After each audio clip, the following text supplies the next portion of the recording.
사장님, 저 실업급여 받게 권고사직 처리 좀 해주세요. 아마 많은 대표님 분들께서 이러한 부탁 들어보셨을 겁니다. 그동안 고생했다는 사업주의 호의가 이제 어떻게 돌아올 수 있는지에 대해서는 살펴볼 건데요. 처음에는 좋은 뜻으로 알겠다고 권고사직 처리를 해주시는 분들이 많이 계십니다. 그런데 이 작은 호의가 대표님께는 이제 범죄 공모가 될 수 있고, 받으셨던 지원금 환수나 이제 받으셔야 될 지원금을 못 받게 될 경우가 있을 수 있고요. 더 나아간다면 부당해고 분쟁이라는 폭탄으로 돌아올 수 있습니다. 오늘은 직원의 권고사직 처리 부탁을 절대 들어주시면 안 되는 이유와 언제 어떻게 권고사직을 해야 되는지 한번 살펴보겠습니다.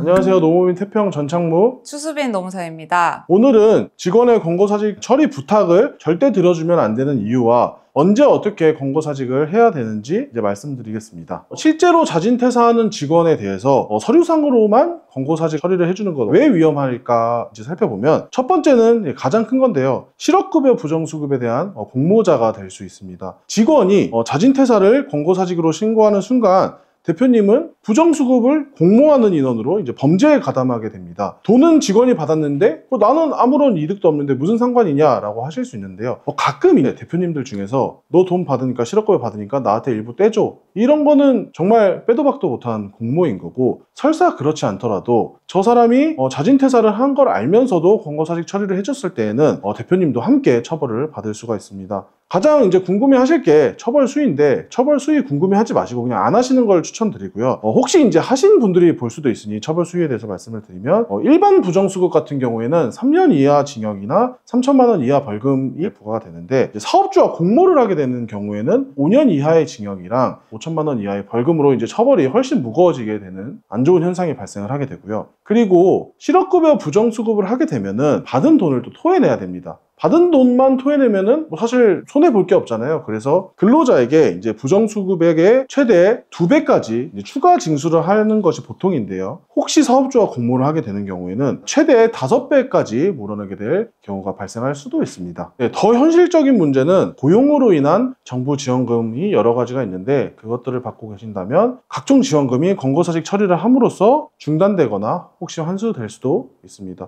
가장 큰 것은 이제 청년 일자리 도약 장려금인데요. 이 지원금을 받고 있는 대상 청년을 꼭 권고사직해야 지원이 중단되는 것이 아니고, 예를 들어 A라는 인원으로 지원금을 받고 있었어요. 그런데 B라는 사람을 권고사직을 한 거예요. 이게 상관없지 않냐라고 생각을 하실 수도 있는데, 이렇게 되는 경우에도 A라는 사람을 채용해서 지원금을 받고 있었던 거잖아요. 그런데 다른 사람을 권고사직 한다는 것이 이게 이론상 맞지 않기 때문에 이런 경우에도 미래의 지원금이 중단되고요. 추가로 채용을 하더라도 3개월간은 지원금을 받을 수가 없습니다. 이외에도 요즘 출산과 관련된 지원금도 많고 고용 안정과 관련 지원금들이 많이 있는데요. 앞서 말씀드렸던 청년 일자리 도약 장려금 외에 다른 지원금들도 받은 지원금들이 환수되거나 향후로 지원을 받지 못하게 될 가능성이 있기 때문에 작은 호의로 시작한 이 권고사직 처리가 그 대가가 너무 크다고 생각이 듭니다. 네, 그리고 세 번째로는 부당해고라고 근로자가 이제 뒤통수를 칠 수도 있습니다. 사실 이거는 권고사직을 해줘서 발생하는 일은 아닌데요. 처음에 실업급여를 받게 해달라고 이제 부탁했던 직원이 나중에 말을 바꿔서 나는 계속 일하고 싶었는데 회사가 나를 해고를 한 것이다 라고 부당해고 구제 신청을 하는 경우도 있습니다.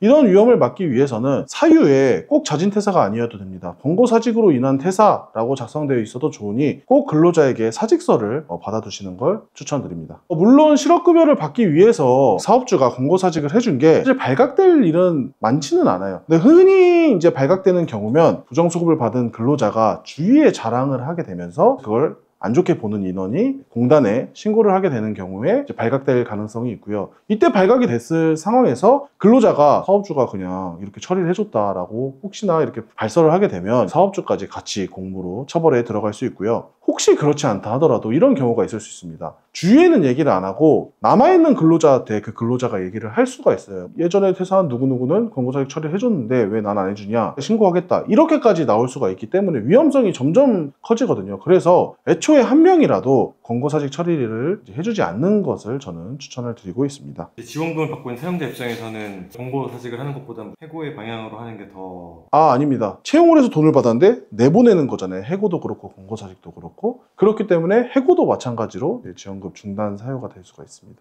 회사의 사정으로 고용 조정을 하지 않는 것을 조건으로 지원금을 지급을 하기 때문에 근로자가 자진 퇴사를 하는 것이 가장 베스트죠. 그래서 이제 많은 사업주분들이 자기도 돈을 받고자 권고사직 처리를 해주는 경우는 거의 드문 일이고, 지금까지 열심히 일한 직원에 대한 어떤 보상 같은 개념으로 해주시는 경우가 많은데, 이거는 명백하게 불법적인 일이고 사업주에게 직접적으로 피해가 올 수 있는 일이거든요. 그래서 절대 해주시면 안 된다라고 이렇게 말씀을 드리고 있습니다. 권고사직이 원래 사업주가 근로자에게 먼저 제안을 하고 근로자가 이를 받아들이는 형태로 근로관계가 종료되는 것을 말하는데, 진짜 회사의 경영 사정이 어려워서 인원 감축이 필요할 수도 있잖아요. 그때 권고사직을 해야 할 수도 있고, 이때는 특별한 어떤 절차가 있는 건 아닙니다. 그냥 근로자에게 제안을 하고 근로자가 받아들였다는 증거, 결국에는 사직서가 있어야 됩니다. 권고사직으로 이제 퇴사를 한다라는 사유로 사직서를 하나 만들어 두시면 되고요. 그런데 이제 어떤 사업주분들께서는 아니 그러면 내가 공모를 하더라도 그냥 사직서 하나만 있으면 다른 증거 없는 거 아니냐? 완전히 틀린 말은 아니거든요. 근데 혹시나 근로자가 권고사직 처리해주세요 이런 증거가 있다거나 뭐 통화 녹취가 있다거나 그런 경우에는 문제가 될 수가 있어요. 그래서 사직서 하나만